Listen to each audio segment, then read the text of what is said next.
El contenido de este podcast presenta información que podría dañar tu susceptibilidad. Se recomienda discreción.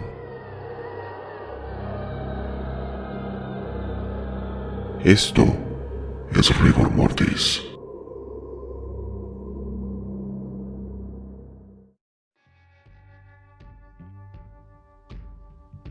Hola gente, ¿qué tal están? Espero que estén muy bien, o por lo menos un poco mejor que yo. No tengo excusa para haber dejado de subir contenido. Ya hace más de un mes que dejé de hacerlo. Y yo sé que les debo este episodio porque pues obviamente no tuvo un cierre el caso pasado. Y no voy a gastar mucho tiempo en excusarme el por qué no subí contenido.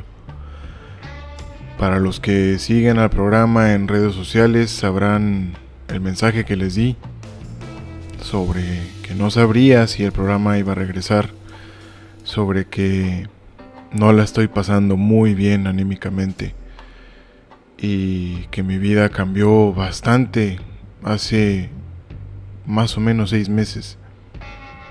Estoy en una etapa de adaptación en el nuevo lugar donde vivo y me alejé de mi ciudad natal donde viví hace casi 30 años de mi vida. Es algo complicado, es un cambio muy radical para mí. Pero a fin de cuentas es un cambio que yo quería, entonces tengo que adaptarme. No quiero sentir que el cambiarme de hogar o el cambiarme de lugar de residencia me haya quitado cosas. Sí me encuentro en una etapa donde no sé quién soy y no sé qué hacer. Me encuentro en una etapa donde voy a cumplir una nueva década y en lugar de sentirme mejor me siento como fracasado, como estancado. No voy a hacerlos víctima de mis lloriqueos. Simplemente quería explicar un poco el por qué me alejé, el por qué dejé de subir el contenido. Ya no me sentía motivado para hacerlo, perdí la motivación de muchas de las cosas que anteriormente me movían para seguir haciendo el contenido y hacerlo para ustedes. Con todos estos cambios que están pasando, con toda esta nueva etapa en la vida y este proceso por el cual estoy pasando, hay cosas que deben cambiar, cosas que tienen que hacerse distinto para que sean resultados también distintos. Lo que les puedo adelantar es que tal vez haya episodios semanales, tal vez haya meses en los que no suba episodio todas las semanas. Y no es porque ya no esté motivado a hacerlo, al contrario, me encanta hacerlo. Y por eso quise regresar otra vez. Y me iré y regresaré las veces que sean necesarias. Porque la vida es cambiante. Y no puedo ser un robot. No puedo estar haciendo contenido yo solo, produciéndolo yo solo, investigándolo yo solo, porque para los que son nuevos en el programa, si no lo sabían, soy el hombre orquesta. Hago todo en el programa. Investigo, escribo guiones, grabo, edito, promociono, todo lo hago yo. Y no me pesa hacerlo, pero por las obligaciones que actualmente tengo en mi vida, es un poco más complicado realizarlo. No tengo un equipo que me esté ayudando a hacer las cosas, porque simplemente no estoy cobrando nada y no podría pagarle a una persona para que me ayude. Además, prefiero hacerlo yo mismo. Entonces, ese es el cambio más grande que se viene para el programa. Tal vez hayan semanas en las cuales no pueda subir episodio semanal. Y no quiero sentirme presionado en tener que cumplir. Lo que quiero es cumplir, no tener que hacerlo. quiero hacerlo porque me nace, porque quiero hacerlo, no porque sea un trabajo, no porque esté obligado. Hoy escuché uno de mis episodios antiguos, en específico el episodio de las explosiones en Guadalajara. Si no lo has escuchado, ve a escucharlo, la verdad. Bueno, mi voz se escucha algo distinta porque fueron los comienzos del programa. La narración se escucha distinta y la edición se escucha bastante primitiva, por así decirlo, porque eran los inicios del programa. Pero al escuchar mi voz, supe que en verdad lo que me apasiona de realizar el programa es ese proceso creativo. Eso de escribir los guiones, de investigar, de grabar y de editar, más que cualquier otra cosa. Y creo que a lo largo de estos ya prácticamente 3 años, muchas veces me gana el querer sobresalir y ambicionar a lo pendejo. Y creo que en vez de hacer eso, he olvidado y he dejado de lado el por qué lo hago. Y lo hago porque me apasiona. Lo hago porque me gusta, porque los temas que toco en verdad me llaman la atención. Entonces, quiero volver. Y voy a volver a hacer el programa, pero ahora con estas reglas. Para no presionarme yo mismo. Y para tenerme un poco más de paciencia, porque últimamente he sido bastante exigente conmigo. Y creo que no lo merezco. Para las personas que ya llevan tiempo aquí en el programa, saben cómo es esto, saben las veces que me he ido y luego he regresado. Y que las veces que me voy y luego regreso se vienen cambios en el programa, y esta vez va a ser así. No les voy a decir específicamente qué es lo que va a cambiar. Quiero que ustedes lo vean poco a poco. Pero no quiero dejar el programa, no quiero dejarlos a ustedes, porque ya se han convertido en una parte importante de mis días. El leer sus comentarios, el ver que el programa les gusta, el que escriban de una manera tan emocionada, el que en verdad están disfrutando del contenido, a mí me hace sentir muy bien. Me hace sentir que en verdad estoy haciendo algo para traer un contenido que sea de calidad. Entonces, a partir de hoy vuelve el programa de nuevo. Voy a tratar de que sea periódicamente, de que sea por lo menos uno cada semana. Pero si por algo no pudiera hacerlo, quiero avisarles desde ahora que no quiero ver esto como un trabajo con el cual tengo que cumplir, porque de hecho no estoy cobrando nada, lo estoy haciendo porque me apasiona y porque me encanta. Así que nada, quería darles este mensaje, quería ponerlos en contexto, qué es lo que está pasando. Mi vida va bien, no estoy en peligro de nada. Si se alarmaron por las historias que subí dando ese mensaje, les pido disculpas, estoy bien dentro de lo que cabe.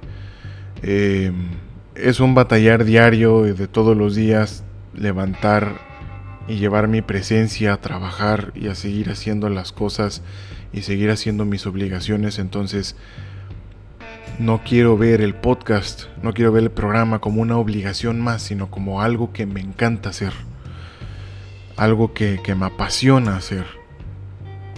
Y ya el tiempo dirá si esto lo puedo después llamar mi trabajo y poder cobrar por él, pues yo encantado. Y si no, no hay problema, yo lo seguiré haciendo hasta que los temas se me terminen. Y nada, eso es lo que quería decirles. Otra cosita, no quería yo dejar de lado a Patreon, porque, bueno, todos tenemos deseos de remunerar algo, de recuperar la inversión, por lo menos en lo que hemos invertido. Y yo he invertido bastante en este programa. Y no es por echárselos en cara, la verdad, para nada. Simplemente, a lo mejor la suscripción de Patreon va a cambiar. Creo que actualmente la suscripción de Patreon está en $3 más o menos. Tal vez la baje un poco, porque el único beneficio que tendrán si se suscriben por allá va a ser que van a poder escuchar el programa el día domingo. Los días domingos, que son 2 días antes del estreno público a todos, van a poder disfrutar del episodio semanal, cuando haya episodio semanal, que como les dije, espero que sea semana tras semana, y si no, pues bueno, estoy haciendo todo lo que puedo. Y está bien. Y nada, solamente quería darles como anuncio, contexto de lo que va a pasar ahora. Ya sabes, si no querías chutarte todo esto, pues lo pudiste haber adelantado, pero pues ya lo escuchaste, así que pues bienvenidos. Los dejo con la segunda parte de este episodio que ya les debía. Es el episodio 80 y tantos, ya ni siquiera me acuerdo qué episodio es, pero es la parte que seguía de Anders Breivik. Así que, sin más, los dejo aquí en Rigor Mortis.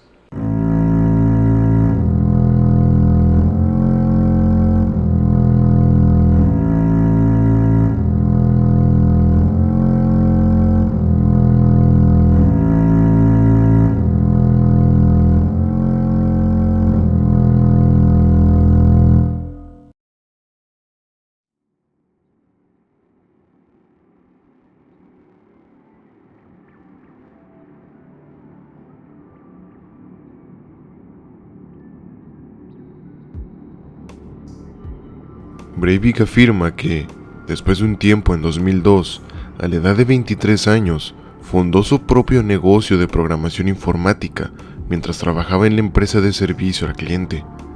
Afirma que su empresa creció hasta tener 6 empleados y varias cuentas bancarias en el extranjero, y que ganó su primer millón de coronas a la edad de 24 años.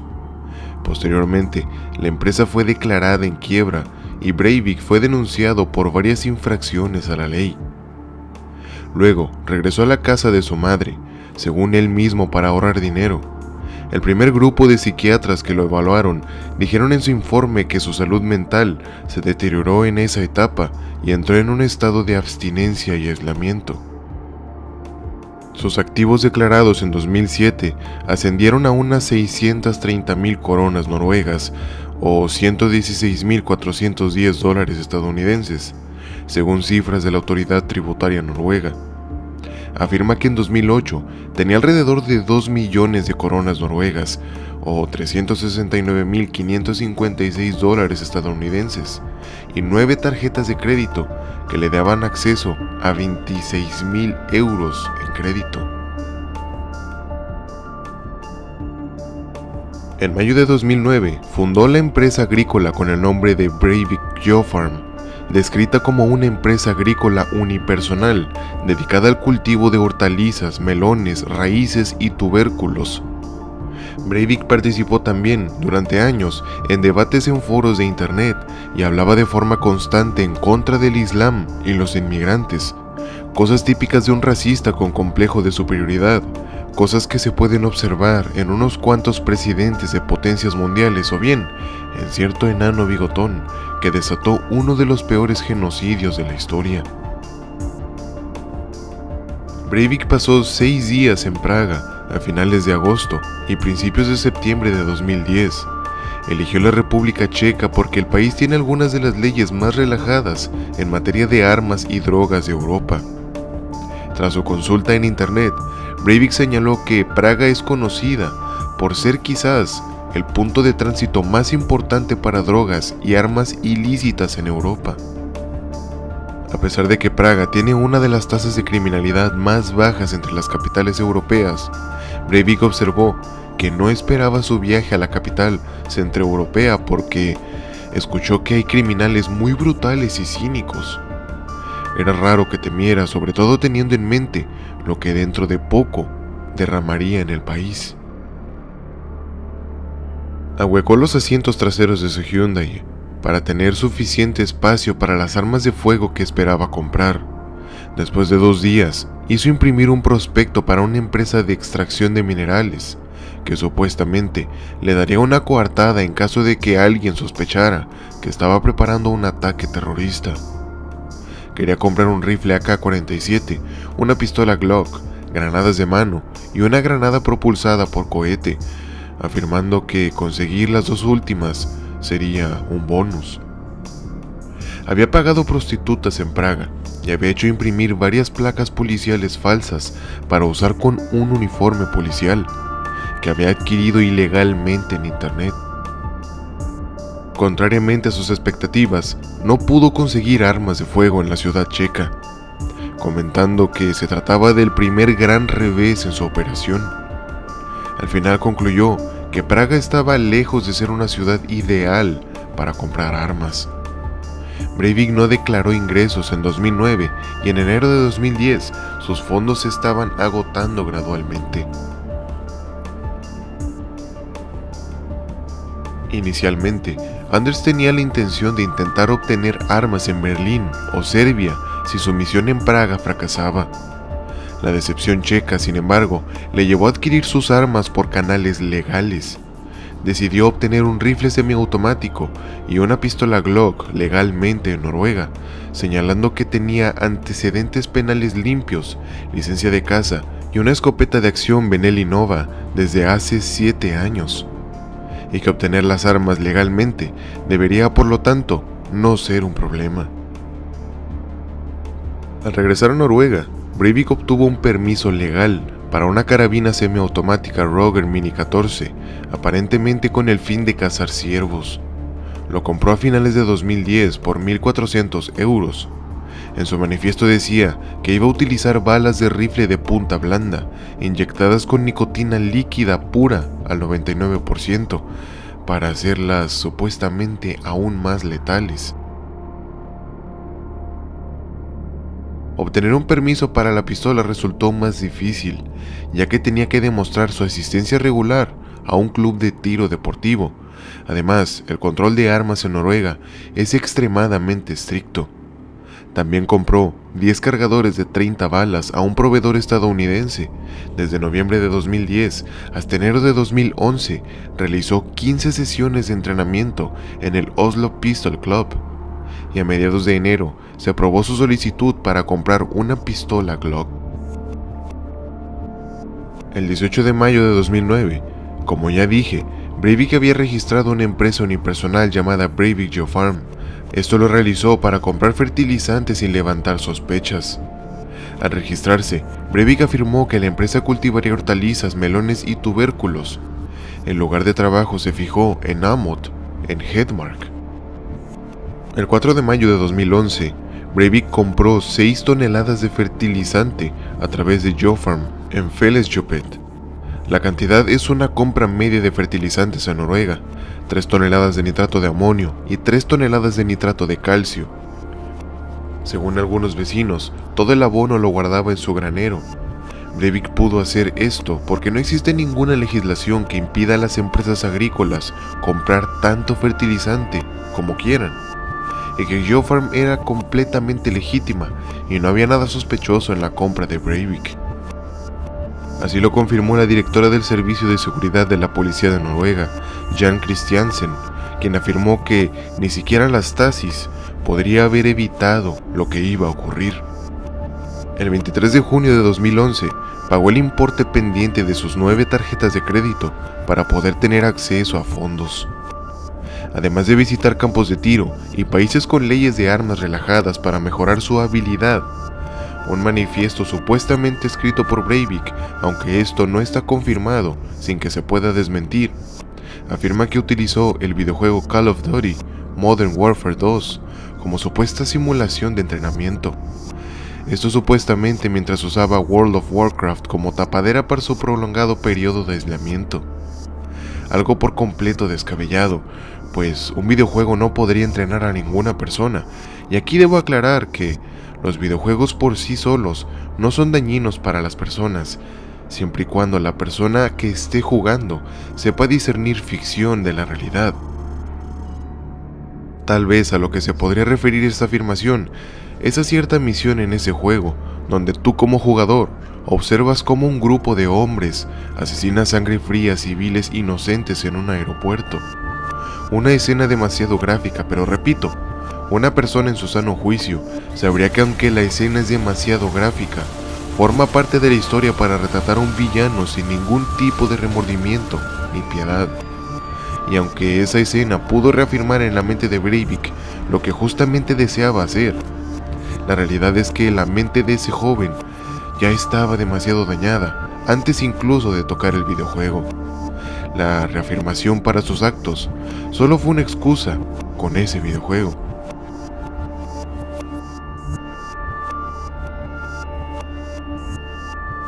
Sin embargo, la decisión estaba tomada.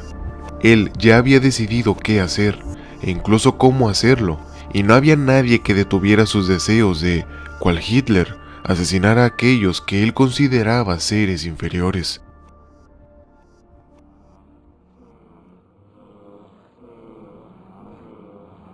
El 22 de julio de 2011, a las 15:25, hora local en Noruega, una bomba colocada en un Volkswagen Crafter explotó.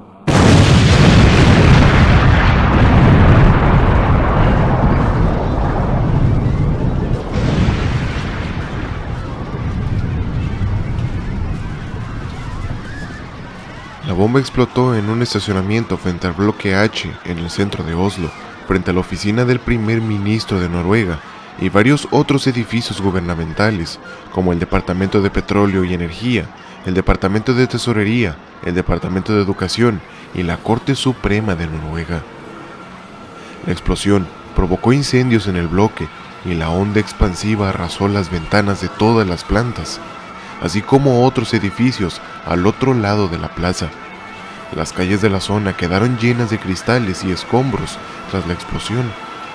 Cerca de uno de los edificios afectados se avistaron los restos de un coche.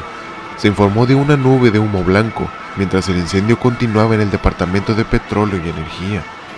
La explosión se escuchó a menos de 7 kilómetros de distancia. 8 personas fueron asesinadas por la explosión de la bomba. A las 15:26, la policía recibió el primer aviso sobre la explosión y a las 15:28, la primera patrulla policial informó que había llegado al lugar. Al mismo tiempo, se informó a la agencia de noticias NTV que el primer ministro estaba ileso y sano. Tras la explosión, la policía despejó la zona y buscó otros artefactos explosivos. A través de los medios de comunicación, la policía instó a los ciudadanos a evacuar el centro de Oslo. Más tarde, la policía anunció que la bomba estaba compuesta de una mezcla de fertilizante y fuel oil, un combustible utilizado en las locomotoras de vapor. Inmediatamente después de la explosión, la zona que rodea los edificios dañados fue acordonada y evacuada. Se pidió a la gente que mantuviera la calma y abandonar el centro de la ciudad si era posible, pero no se produjo una evacuación general. El metro seguía funcionando y la mayor parte de la red de tranvías también funcionaba, aunque de forma esporádica. Los autobuses también siguieron circulando, aunque al menos un autobús articulado de la línea 37, que para delante del Ministerio de Hacienda, fue requisado para evacuar a los heridos que caminaban. Una comunicación por correo electrónico de un viajero con la BBC indicó que la policía estaba realizando registros en automóviles en la carretera hacia el aeropuerto Gardermoen en Oslo, que permanecía abierta. La línea Gardermoen entre Lillestrøm y el aeropuerto de Oslo fue cerrada después de que se encontrara un paquete sospechoso cerca de las vías. Lo mismo ocurrió en las oficinas de TV2, que fueron evacuadas luego de que se encontrara un paquete sospechoso en el exterior del edificio.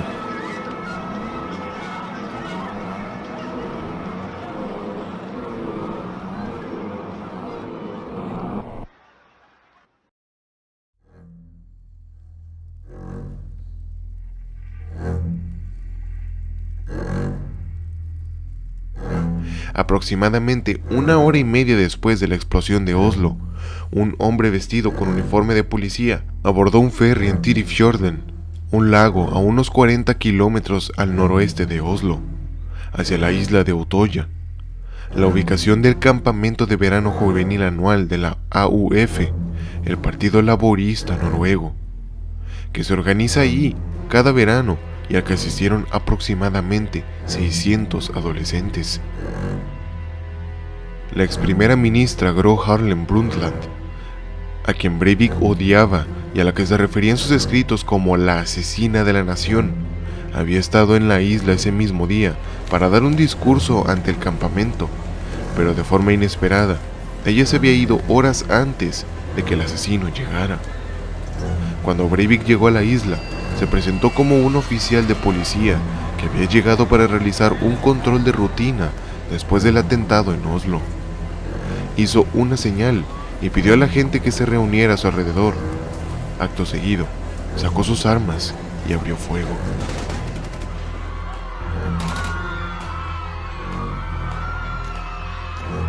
Primero disparó a las personas en la isla y luego comenzó a disparar a personas que intentaban escapar nadando a través del lago.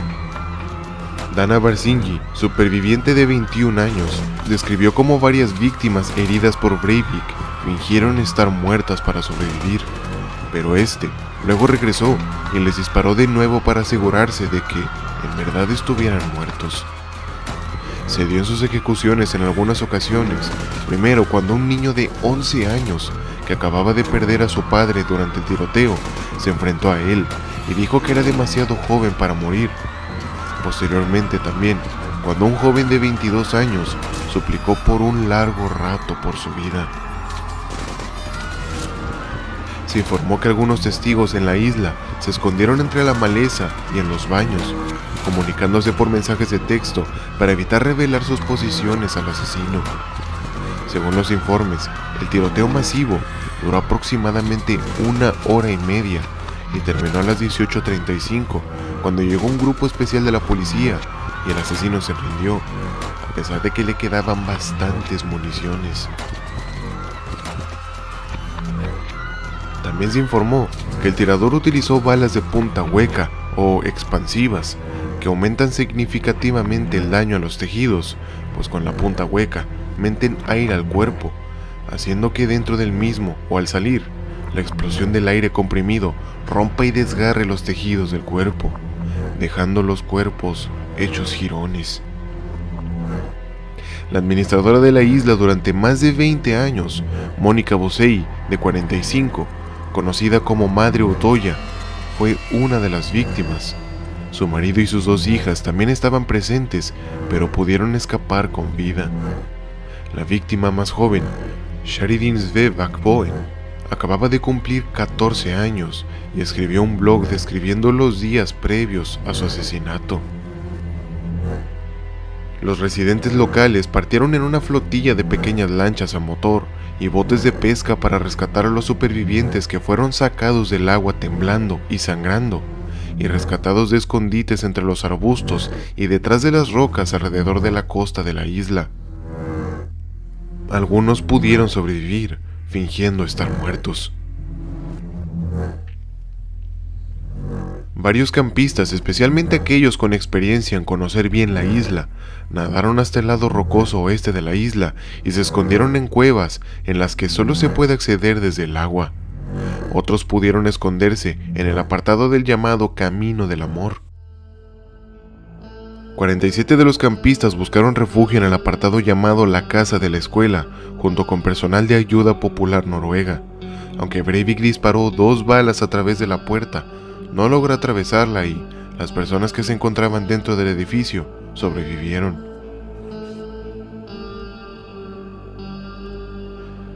Dos adolescentes de etnia chechena, Movsar Samayev, de 17 años, y Rustam Daudov, de 16, que se encontraban en la isla, describieron más tarde que les recordó a la guerra en su Chechenia natal. En sus propias palabras, describieron lo siguiente: he visto a gente disparar antes en mi país cuando yo era pequeño y tuve flashbacks. Pero en el momento del tiroteo, justo después de hablar con su padre por teléfono celular, se armó de valor, pues el hombre le dijo: ataca al perpetrador y hazlo correctamente. Así que con un tercer amigo no identificado, los adolescentes se armaron con piedras y regresaron al lugar solo para presenciar a Breivik matar otro adolescente. Estábamos a 3 metros de él y queríamos golpearlo, pero luego le disparó a uno de nuestros amigos en la cabeza, así que simplemente tiramos las piedras y corrimos para salvar nuestras vidas. Los adolescentes dijeron que habían decidido que era demasiado difícil detener al asesino. Descubrieron una abertura parecida a una cueva, en una roca, donde lograron esconder a 23 niños. Samayev, que hacía guardia afuera, también sacó a rastras del agua a 3 jóvenes que estaban a punto de ahogarse. Al principio, cuando las víctimas en Utoya intentaron llamar a los servicios de emergencia, se les dijo que se mantuvieran alejados, que las autoridades ya estaban atendiendo el atentado con la bomba en el centro de Oslo. Pero esto era distinto. Nadie esperaba que, a tan solo 2 horas del atentado, un demente se pusiera a asesinar personas en una isla. Las autoridades entonces se pusieron en camino de inmediato. El primero en llegar al lugar fue Marcel Glev, un alemán residente en esquí, que estaba de vacaciones en un campamento en el continente. Al reconocer los disparos, condujo su barco a la isla y comenzó a lanzar chalecos salvavidas a los jóvenes que estaban en el agua, descubriendo que había cuerpos flotando, pero rescató a todos los que pudo en 4 o 5 viajes. Pero al llegar la policía, le impidieron volver, ya que se trataba de un civil que, aunque valiente, podía arriesgarse a que el asesino lo viera e intentara matarlo. Un diario local, el Daily Telegraph, le atribuye haber salvado hasta 30 vidas. Otras 40 personas fueron salvadas por Hedge Dalen y Toril Hansen, un matrimonio de mujeres que estaba de vacaciones en la zona. La pareja hizo un total de 4 viajes a la isla para rescatar a los campistas, y en uno de los viajes, Breivik las observó y abrió fuego en su dirección sin poder herirlas. Varias decenas más de vidas fueron rescatadas por Casper Ilaug, que realizó 3 viajes a la isla. Ilaug, un residente local, recibió una llamada telefónica informando que algo terrible estaba sucediendo en Utoya, y solicitando ayuda inicialmente pensó que la llamada era una broma, pero actuó de todos modos. En total, alrededor de 150 personas que se alejaron nadando de la isla fueron rescatadas del fiordo por campistas en la orilla opuesta. A las 17:27, la policía local se enteró del tiroteo y 2 minutos más tarde se informó a la policía de Oslo. A las 17:38, la unidad antiterrorista central noruega fue enviada a Utoya desde su cuartel general en Oslo. Sin embargo, las fuerzas especiales en Oslo no disponían de un helicóptero que pudiera llevarlos directamente a la isla. El único helicóptero que disponía la unidad era uno militar estacionado a 60 kilómetros al sur de la capital, en el aeropuerto de Moss, en Rich, por lo que la unidad especial tuvo que llegar al lugar en coche. Llegaron al cruce de ferry a las 18:09, pero tuvieron que esperar unos minutos hasta que un barco los llevara al otro lado. Llegaron a Utoya a las 18:25. Cuando se enfrentó a la policía fuertemente armada de la isla, el asesino inicialmente dudó durante unos segundos, pero cuando un oficial gritó «¡Ríndete o te dispararán!», decidió bajar las armas. Según Anders Breivik, llamó al 112, el número de emergencias noruego, al menos 2 veces para rendirse, a las 18 horas y a las 18:26, pero al no obtener respuesta, continuó matando gente. La policía dice que Breivik colgó en ambas ocasiones. Intentaron devolverle la llamada, pero no lo consiguieron. Cuando la policía llegó al lugar, se encontraron con supervivientes que rogaban a los agentes que arrojaran sus armas, pues temían que, como venían uniformados al igual que Breivik, estos vinieran con él y abrieran fuego contra ellos. A su llegada a la isla de Utoya, la policía arrestó además de a Breivik a Ansor Yukaev, un superviviente de 17 años. Según los informes, el joven fue desnudado y encerrado en una celda de la cárcel, ubicada a solo unos metros de la celda que albergaba al asesino confeso. La víctima, que de niño había presenciado los asesinatos en masa en Chechenia, era sospechoso de cómplice porque su corte de pelo era diferente al que figuraba en su documento de identidad y porque no reaccionó ante la matanza con las mismas lágrimas e histeria que la mayoría. Estuvo detenido durante 17 horas. El abogado Harald Stabell criticó a la policía por no ponerse en contacto con la familia del joven, que temía que lo mataran, y por interrogar a la víctima sin la presencia de un abogado. El recuento de las víctimas fue de 8 personas muertas en la explosión. 11 resultaron gravemente heridas y 15 sufrieron heridas leves. Un médico del Hospital Universitario de Oslo dijo que el personal del hospital estaba tratando heridas en la cabeza, el pecho y el abdomen. El primer ministro, Jens Stoltenberg, que se encontraba en su residencia oficial cerca del Palacio Real, preparando el discurso que debía pronunciar en Utoya al día siguiente. El ministro de Finanzas de Noruega, Sigbjørn Johnsen, se encontraba entonces de vacaciones en Dinamarca. Había menos gente de lo habitual en la zona, porque el bombardeo tuvo lugar durante julio, el mes de vacaciones habitual para los noruegos, y como era viernes por la tarde, la mayoría de los empleados del gobierno se habían ido a casa para pasar el fin de semana. Si el ataque hubiera sido otro día y en otro horario, las víctimas pudieran haber sido muchísimas más. Aproximadamente a las 3:50, hora local noruega, el 23 de julio, NRK y TV2, las dos principales cadenas de televisión noruegas, retransmitieron una conferencia de prensa en directo desde el Centrum Politistasjon de Oslo, donde el comisario de la Policía Nacional de Noruega, Øystein Mæland, informó el número de víctimas mortales en Utoya. Hasta ese entonces habían llegado a al menos 80 y se esperaba que el recuento aumentara. El 25 de julio, un portavoz de la policía reveló que el número de víctimas mortales en Utoya se había revisado a la baja a 68 después de contarlas a su regreso al continente. Añadieron que el número de personas desaparecidas seguía siendo elevado y que el número de víctimas podía llegar a 86. El 29 de julio, la policía anunció que una de las víctimas gravemente heridas de Utoya había muerto en un hospital, con lo que el número de muertos desde la masacre de la isla llegó a 69 y 77 en total, incluidos los 8 muertos por el bombardeo en Oslo. El 26 de julio, la policía noruega comenzó a publicar los nombres y fechas de nacimiento de las víctimas en su sitio web. La última, una víctima del tiroteo, fue encontrada el día 28. La media de edad de los fallecidos fue de 18 años. Trond Bernsten, un oficial de policía desarmado, fuera de servicio y hermanastro de la princesa heredera de Noruega, Mette-Marit, estaba entre los muertos. El 1 de agosto, la NRK reveló que un total de 153 personas resultaron heridas durante los ataques, además de las 77 muertes informadas, en comparación con una cifra original de más de 90. 91 de los heridos fueron llevados al hospital o recibieron otro tratamiento médico por el atentado de Oslo, 62 por el tiroteo de Utoya. El 2 de agosto, la misma fuente revisó el número de heridos por el atentado de Oslo a 89, es decir, un total de 151.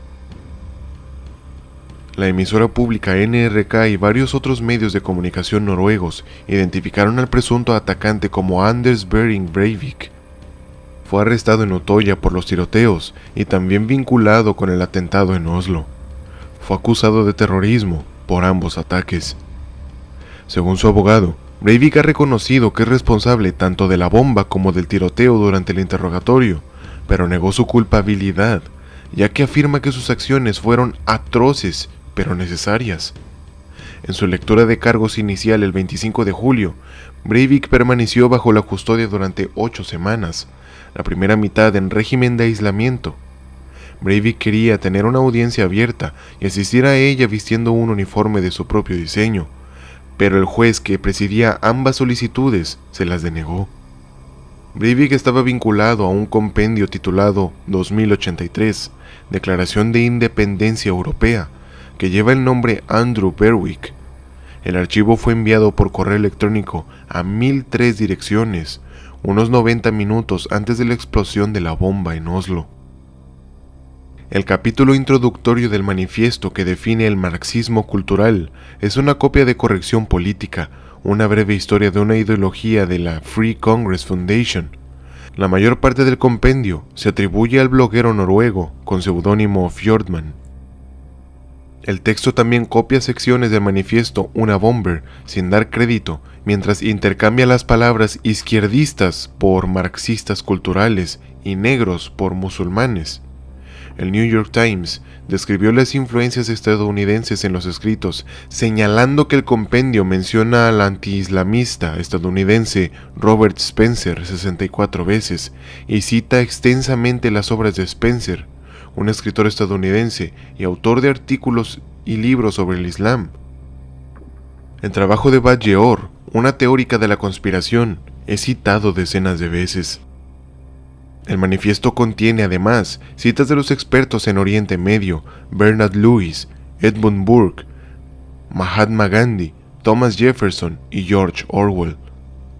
El compendio contiene su ideología militante de extrema derecha y su visión del mundo xenófoba, que abraza a una variedad de conceptos políticos, incluido el apoyo a diversos grados de conservadurismo cultural, populismo de derecha, ultranacionalismo, islamofobia, sionismo de extrema derecha y paramilitarismo serbio. Considera al Islam y al marxismo cultural como enemigos y aboga por la aniquilación de Arabia y del multiculturalismo para preservar una Europa cristiana. Además, instó a los europeos a restaurar las cruzadas históricas contra el Islam, como en la Edad Media. Un video que Breivik publicó en YouTube 6 horas antes del ataque ha sido descrito como una promoción de la violencia hacia los musulmanes y marxistas que residen en Europa. En el manifiesto, entre otras cosas, señala los decretos Beneš, que facilitaron la expulsión de los alemanes de Checoslovaquia después de la Segunda Guerra Mundial, como un ejemplo de la comisión de este acto contra los musulmanes europeos. En su manifiesto, también insta a los hindúes a expulsar a los musulmanes de la India. Exige la deportación gradual de todos los musulmanes de Europa, desde 2011 hasta 2083, mediante la repatriación. Además, culpa al feminismo de permitir la erosión del tejido de la sociedad europea. Después de ser detenido, los agentes de policía caracterizaron a Breivik como un extremista de derecha e islamófobo. El periódico Verdensgang describe a Breivik como un nacionalista conservador. Según The Australian, Breivik fue muy crítico con la inmigración musulmana a las sociedades cristianas, es pro-israelí y admirador del movimiento Tea Party estadounidense, un movimiento en extremo conservador.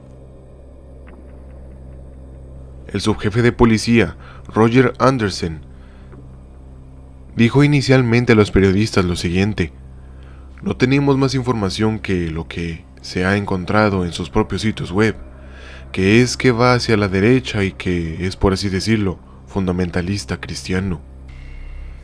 Posteriormente, otros han cuestionado la caracterización que Andersen hace de Breivik como fundamentalista cristiano. Además, Breivik afirmó lo siguiente: "Yo y muchos más como yo no necesariamente tenemos una relación personal con Jesucristo y Dios". Según el International Business Times, en su manifiesto no se veía a sí mismo como religioso, pero sí se identificaba como un cristiano cultural, y escribió sobre las diferencias entre cristianos culturales y religiosos, pero destacó que ambos eran cristianos y compartían la misma identidad y objetivos. Inicialmente, la policía mantuvo en secreto la elección del abogado a petición del mismo. Ser abogado del diablo nunca es una tarea sencilla ni socialmente bien vista. El abogado Geir Lippestad eligió actuar en nombre de la defensa de Breivik y confirmó al periódico Dagbladet que Breivik lo había solicitado personalmente. Lippestad dijo: "Lo pensé detenidamente, todo el mundo tiene derecho a un abogado, incluso en un caso como este, y decidí aceptar". Varios testigos en el campamento juvenil expresaron dudas de que hubiera un solo tirador. La policía ha recibido descripciones de un segundo asesino, y actualmente está trabajando para confirmar o negar la exactitud de esta nueva información. Debido a la incertidumbre que rodea las descripciones de estos testigos y a la naturaleza caótica de los acontecimientos, la policía, por precaución, aún no ha hecho un comentario oficial sobre el asunto, mientras que Breivik ha afirmado que actuó solo y que no tuvo cómplices, según algunos informes. Sin embargo, según otros informes, Breivik afirmó tener cómplices. El 24 de julio, 6 personas más fueron arrestadas en Oslo, en relación con los ataques, y luego puestas en libertad porque, al parecer, ya no eran sospechosas de estar involucradas. Las Naciones Unidas, la Unión Europea, la OTAN y los gobiernos de todo el mundo expresaron su condena por los ataques, sus condolencias y su solidaridad con Noruega. Sin embargo, también ha habido informes de políticos europeos que apoyaron los asesinatos o los excusaron como resultado del multiculturalismo. Entrevistando en un popular programa de radio al eurodiputado italiano Francesco Speroni, miembro destacado de la Liga Norte, socio menor de la coalición conservadora de Berlusconi, dijo: "Las ideas de Breivik están en defensa de la civilización occidental". El eurodiputado italiano Mario Borghesio expresó opiniones similares. Werner Koenig-Schoffer, miembro del Consejo Nacional de Australia, fue expulsado del derechista Partido de la Libertad de Australia tras equiparar la masacre con la muerte de millones de fetos mediante el aborto. El 25 de julio de 2011, cada uno de los países nórdicos guardó un minuto de silencio para dignificar a las víctimas de los 2 ataques. El minuto de silencio de Noruega se extendió a 5 minutos. En Oslo, una ciudad de aproximadamente 600.000 habitantes, se estima que 200.000 personas asistieron a una marcha de las flores. El 25 de julio de 2011, Anders Behring Breivik fue procesado ante el Tribunal de Distrito de Oslo.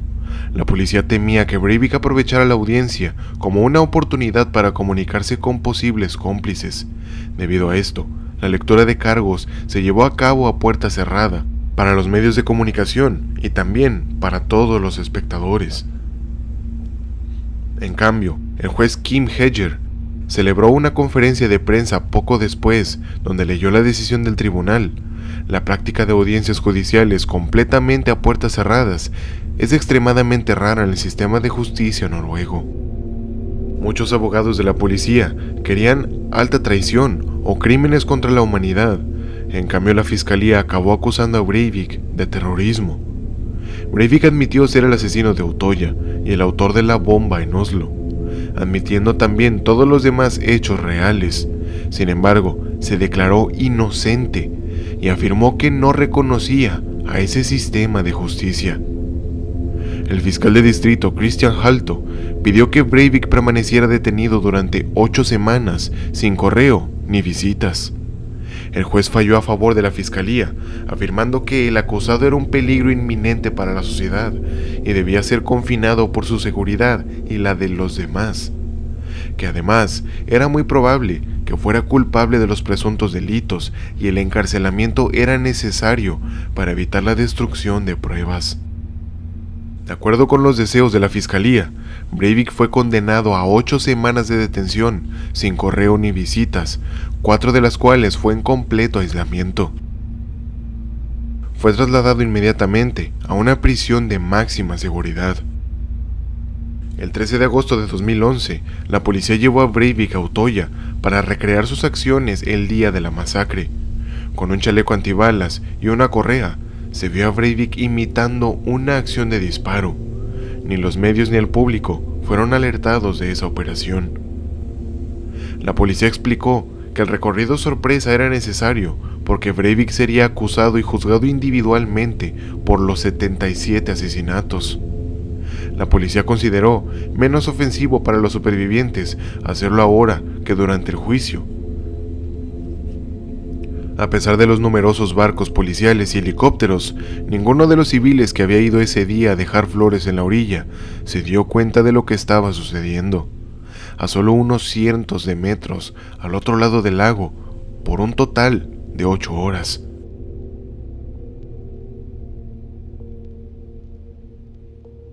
La tarde del 14 de agosto, la policía celebró una conferencia de prensa sobre la reconstrucción.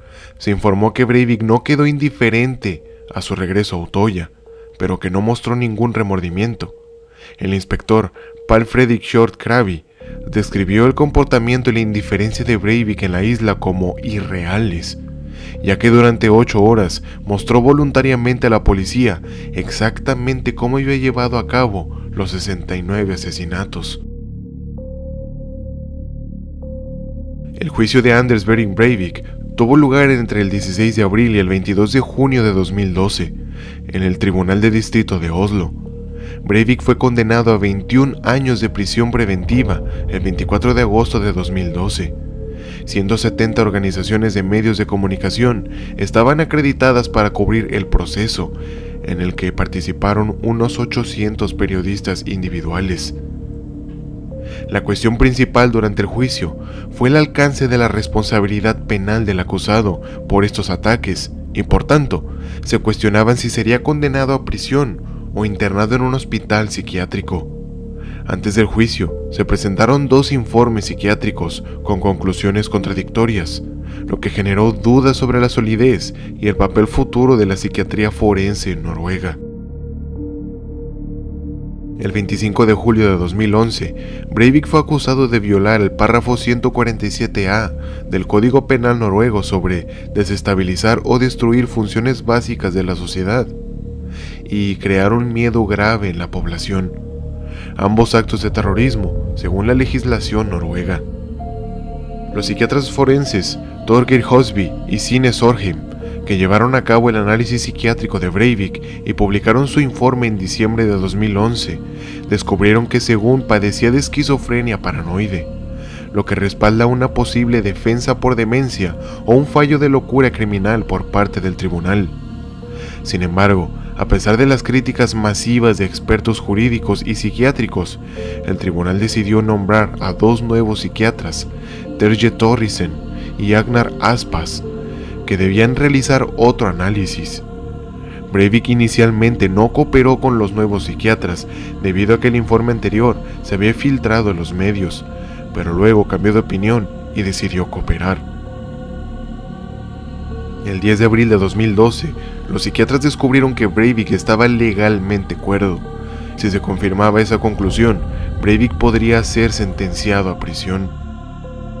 El 24 de agosto de 2012, el tribunal comenzó a leer formalmente el veredicto contra Anders Behring Breivik, quien fue declarado cuerdo y sentenciado a prisión preventiva, lo que básicamente es una forma especial de pena de prisión que puede extenderse indefinidamente con un periodo de 21 años y un periodo mínimo de 10, la pena máxima en Noruega. Al explicar por qué el tribunal consideró que Breivik estaba cuerdo, afirmaron que muchas personas comparten la teoría de conspiración de Breivik, incluida la teoría de Oravia. Sin embargo, el tribunal considera que muy pocas personas comparten la idea de Breivik de que la supuesta islamización debía combatirse con terror. Cuando el juez le preguntó si aceptaba el veredicto y la sentencia, Breivik anunció que no reconocía la legitimidad del tribunal y por lo tanto no aceptaría ni apelaría. Su intento de dirigirse a otros nacionalistas militantes en Noruega y Europa fue interrumpido por el juez. A falta de una aceptación formal de la sentencia, el juez lo interpretó formalmente como un periodo de contemplación de 2 semanas, pero el abogado de Breivik dijo que no habría apelación por parte de la defensa. En la rueda de prensa posterior al veredicto, los fiscales anunciaron que tampoco apelarían. Desde agosto de 2011, ha permanecido encarcelado en la sección de alta seguridad. Entre el inicio de su condena, solo en 2002 y 2016, habían encarcelado a 10 u 11 noruegos en esa sección. Está encarcelado en la prisión de Telemark, en Skien, a unos 100 kilómetros al suroeste de Oslo. El 23 de julio de 2012, fue transferido de la prisión de Ila, en Bærum, a Skienel, pero el 28 de septiembre de 2012 fue trasladado de regreso a Ila, Desde septiembre de 2013 fue enviado nuevamente a Telemark. Desde el 2015 ha recibido solo un visitante, un clérigo militar cada 2 semanas. A otros visitantes solicitados por Breivik no se les ha concedido el acceso. Su vida en prisión le ha servido para seguir estudiando. Se matriculó en el año 2015 en el programa de licenciatura en Ciencia Política de la Universidad de Oslo, con un funcionario de la prisión proporcionándole materiales sin acceso a internet. Pero en 2015 afirmó en una carta que las duras condiciones de la prisión lo habían obligado a abandonar el curso. De acuerdo a declaraciones dadas por su abogado, Øystein Storvik, en marzo de 2016, para sorpresa de nadie, Breivik se había convertido en nazi mientras estaba en prisión. Anders está aislado de otros reclusos y solo tiene contacto con el personal médico y guardias de seguridad. El tipo de aislamiento que ha experimentado en la cárcel es lo que el Tribunal Europeo de Derechos Humanos llama relativo aislamiento social, de acuerdo a un veredicto de 2016 en el Tribunal de Distrito de Oslo. En Europa no es raro conceder medidas compensatorias para los presos que se mantienen en aislamiento durante varios años. A partir de 2016, concedió un permiso para tener una máquina de escribir eléctrica y una Xbox, obvio sin internet y posiblemente sin el Modern Warfare 2 de Call of Duty en su celda. Incluso en el pasado, cuando un veredicto fue confirmado en septiembre de 2012, el permiso de acceso a una computadora sin internet en su celda se acabó. En cambio, en noviembre de 2012 recibió una máquina de escribir eléctrica. Lisa Marie Hosby, una sobreviviente del tiroteo de Utoya, nos da un panorama más completo desde el punto de vista de las víctimas que sobrevivieron al atentado. 2 meses después hubo elecciones, pero no se trató del tema. Muchos dijeron que no se podía, que había sido un ataque a toda Noruega, no solo al Partido Laborista. Hubo duelo nacional. Cuando quisimos hablar del extremismo, decían que buscábamos créditos políticos, sacar la carta de Utoya, explica Hosby. Lisa mencionó que visitando una escuela, describió que varios niños no habían oído hablar de Utoya. Pensó en hacer una gira por centros educativos y en total fueron a 20, solo en su región natal. No ahorró detalles sobre sus vivencias para hacer comprender la dimensión de lo ocurrido. No era la primera vez que contaba su historia en público. Lo había hecho en un foro en la escocesa universidad en St. Andrews, donde estudió 4 años. Allí y en las charlas relata cómo su madre le avisó por teléfono de que podían ser el próximo objetivo, cómo empezó a escuchar ruidos que parecían fuegos artificiales y vio gente correr. Perdí el control. Corrimos al bosque y entramos en una cabaña. Sabía que estaban disparando, pero solo podía pensar dónde había dejado el bolso. Quería ir a buscarlo. Me dijeron que si me iba, cerrarían con llave y tendría que ir a buscar otro refugio. Justo llegó una chica contando que le habían disparado y cerramos. Permanecieron 3 horas y escucharon pasar a Breivik, que hizo varios disparos antes de desistir.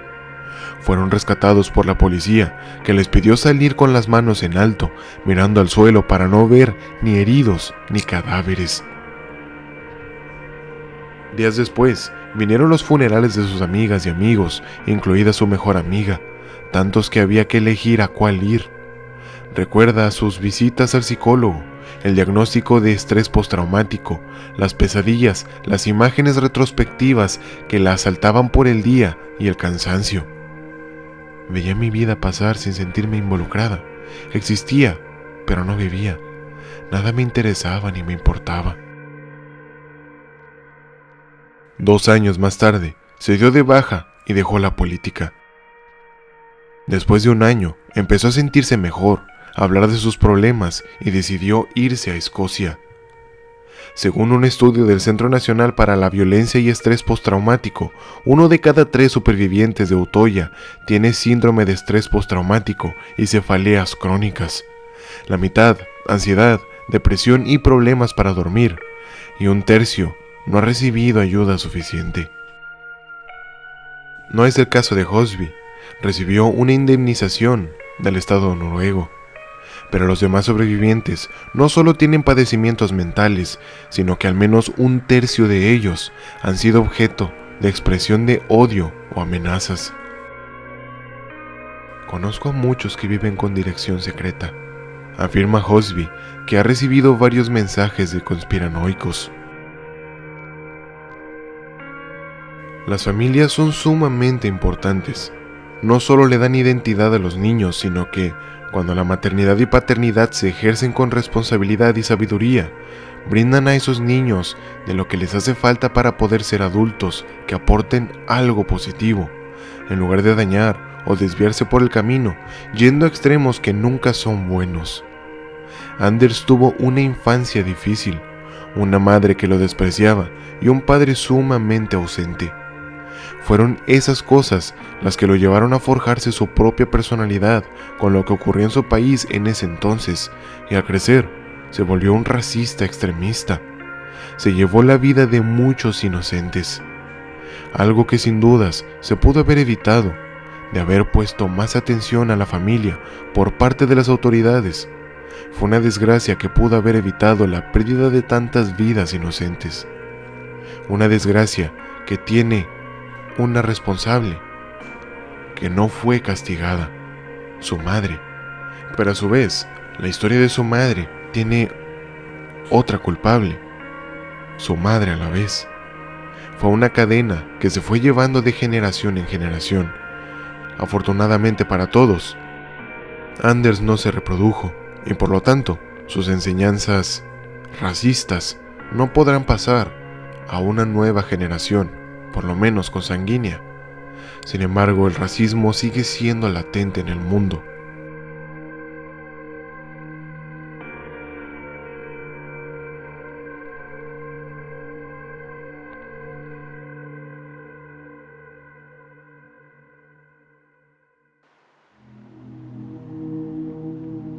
Esta fue la historia del asesino de Utoya. Espero que lo hayas disfrutado. Si así fue, por favor, déjame tus comentarios en redes sociales o en Spotify. Siempre los leo con bastante entusiasmo y me levantan mucho el ánimo, algo que he necesitado en estos últimos días.